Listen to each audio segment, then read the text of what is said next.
Hello friends, investing जी के YouTube channel में आपका स्वागत है। और आज हम डिस्कस करने वाले हैं एक ऐसे केमिकल स्टॉक की जिसका ग्राफ कंटिन्यूसली बेस पे इस तरीके से ट्रेड कर रहा था और इसमें अब ये कुछ डिप आए हुए हैं। तो ये हमारे एक क्या है, इन्वेस्टिंग करने के चांसेस बनते हैं। क्योंकि इसने ये देखिए यहाँ पे एक स्ट्रॉन्ग रेजिस्टेंस फेस किया था। इतने पे तब उसका प्राइस था 1865 रुपये और अब इस समय वो लगभग उसी रेजिस्टेंस के आसपास स्टॉक ट्रेड कर रहा है। और स्टॉक का नाम क्या है? स्टॉक का नाम है दीपक नाइट्रेट। तो ये एक केमिकल बेस्ड कंपनी है जो कि पिछले 5 साल में 500% से भी ज़्यादा की रिटर्न जनरेट करके हमें दे चुकी है। तो अब देखते हैं इसके प्रॉफिट्स देखिए किस तरीके से मात्र 5 साल में कितने ज़बरदस्त तरीके से ग्रोथ किए हैं। ये देखिए 5 साल में ही प्रॉफिट, जो कि 5 साल पहले 79 करोड़ का हुआ करता था, वो 10 गुना से भी ज़्यादा, यानी लगभग ये बढ़ चुके हैं आपके एक जीरो लगने से भी ज़्यादा, यानी 12 गुना कह सकते हैं उसको। तो 12 टाइम्स प्रॉफिट बढ़ के 1667 के आसपास पहुंच चुके हैं। तो ईयर ऑन ईयर बेस पे ज़बरदस्त ग्रोथ दिखा रहा है। अब देखते हैं दीपक नाइट्रेट करती क्या है। तो Deepak nitrate is chemical manufacturing company based out of Gujarat, यानी गुजरात से बाहर सभी जगह ये पूरे इंडिया में।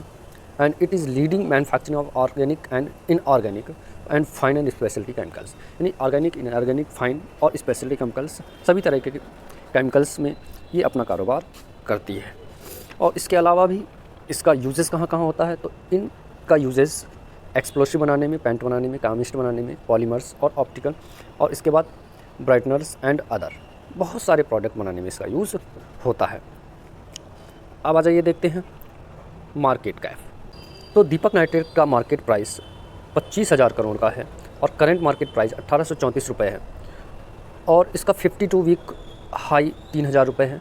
तो अगर देखा जाए ये अपने करंट मार्केट प्राइस में लगभग अपने 52 वीक हाई से 40% डिस्काउंट पे आपको अवेलेबल हो रही है।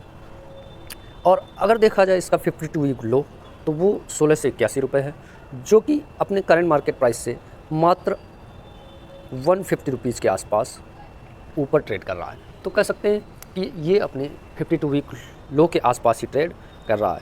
अब इस स्टॉक का पीई देखें तो वो भी रीज़नेबल है 23 का, और अदर केमिकल कंपनीज इस समय इससे थोड़ा हाई पीई पे ट्रेड कर रही हैं। बुक वैल्यू ठीक ठाक है, डिविडेंड यील्ड भी 0.25% का है, आरओसी और आरओई ज़बरदस्त, इतना ज़बरदस्त कि 44% का और 37% का बहुत ही कम कंपनियों में देखने को मिलता है। इवन हम कह सकते हैं कि ये एक मल्टी बैगर कंपनी है, क्योंकि 30 के ऊपर आरओई अगर 20 और 25 के बीच में होता है तो ओके काउंट होता है, और अगर 30 के ऊपर मिल जाए तो बहुत ही ज़बरदस्त। बल्कि यहाँ तो आरओसी 44 मिल रहा है, यानी ये तो और भी एक्सीलेंट कह सकते हैं इसको। इसके बाद आ जाइए स्टॉक का पीई देखें, पी रेशियो। तो इस समय जो है स्टॉक की जो अर्निंग्स है वो कंटिन्यूसली बढ़ रही हैं। तो ये ब्लू वाले जो बार ग्राफ्स हैं ये अर्निंग के हैं, जो कि कंटिन्यूसली बढ़ रही हैं। और ये पीई है इस समय कितना है? लगभग 20।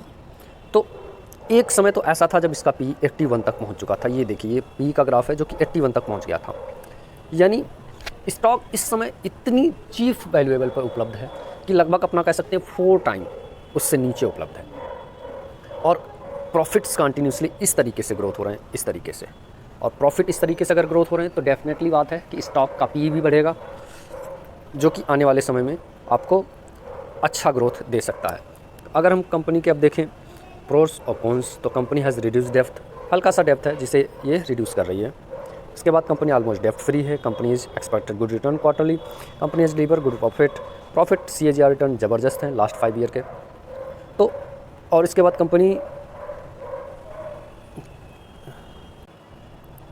इसके बाद अगर देखा जाए तो कंपनी का ROC का ट्रैक रिकॉर्ड भी ज़बरदस्त है। तो कंपनी है, और ROC का ट्रैक रिकॉर्ड कितना है? वो है लगभग 40.15%। इसके बाद आ जाइए कॉन्स। तो stock is trading at 7 time.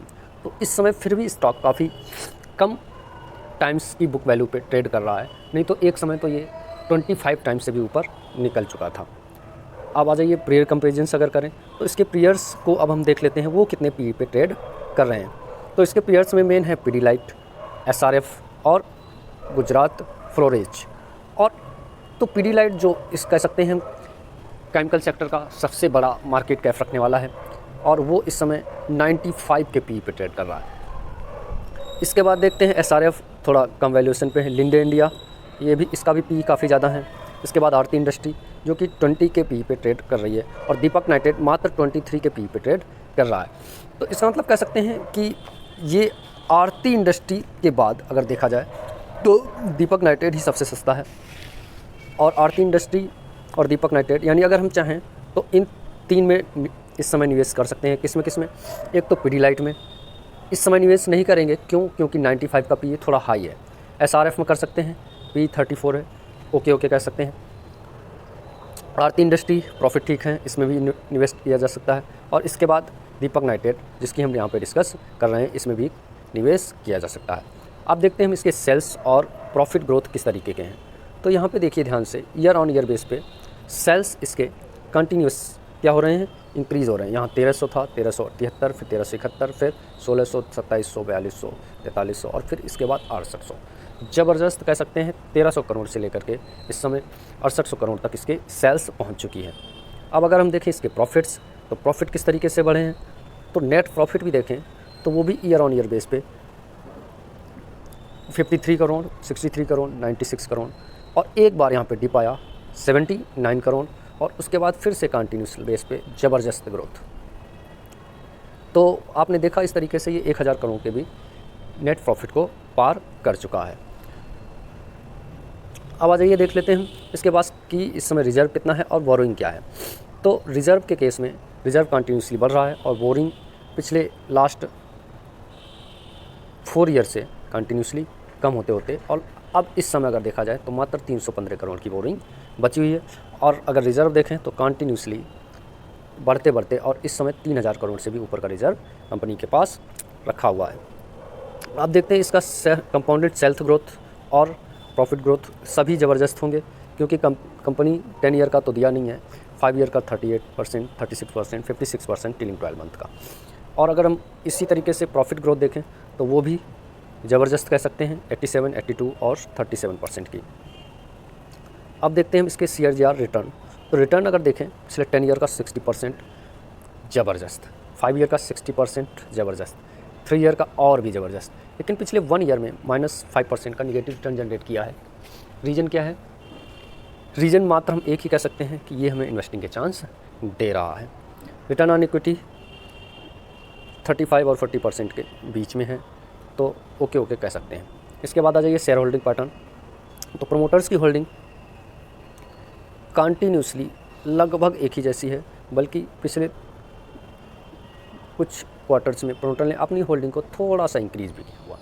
इसके बाद FII थोड़ा सा इसमें अपने होल्डर्स को ट्रिम कर रहे हैं, जो 11% से 9% पे ले आए हैं पिछले कुछ क्वार्टर्स में। DII अपने स्टेक्स को सेम ही रखे हुए हैं, बल्कि थोड़ा सा कह सकते हो कि बढ़ाया हुआ भी है। और पब्लिक की होल्डिंग 32.5% से थोड़ी सी बढ़ते हुए 34.5% के आसपास पहुंच चुकी है। तो अब देखते हैं हम इसका ग्राफ। तो पिछले 5 साल का ये ग्राफ है और इस 5 साल के ग्राफ में ध्यान से देखिए, इस तरीके से स्टॉक ट्रेड करते हुए ज़बरदस्त ग्रोथ के साथ काफ़ी ऊपर निकल चुका है। और ये थोड़ा जो डिप हुई है, और इस डिप के बावजूद भी अभी भी स्टॉक 1800 रुपये के आसपास ट्रेड कर रहा है, और जो पिछले 5 साल पहले मात्र 170 रुपये का था। और अगर हम 170 में एक जीरो भी लगाते हैं तो 1700 हुआ, यानी उस एक जीरो से भी ज़्यादा पिछले 5 साल में 10 गुना से भी ज़्यादा पैसे हमारे बना के ये दे चुका है। और इस समय स्टॉक अपने बेस के आसपास ही ट्रेड कर रहा है। ये है इसका बेस, जो कि 1800 और 1700 के बीच में है। तो यहाँ पे अगर आप चाहो तो अपने ड्यू इंटेलिजेंस के बेस पे थोड़ा थोड़ा करके कुछ इन्वेस्ट कर सकते हो।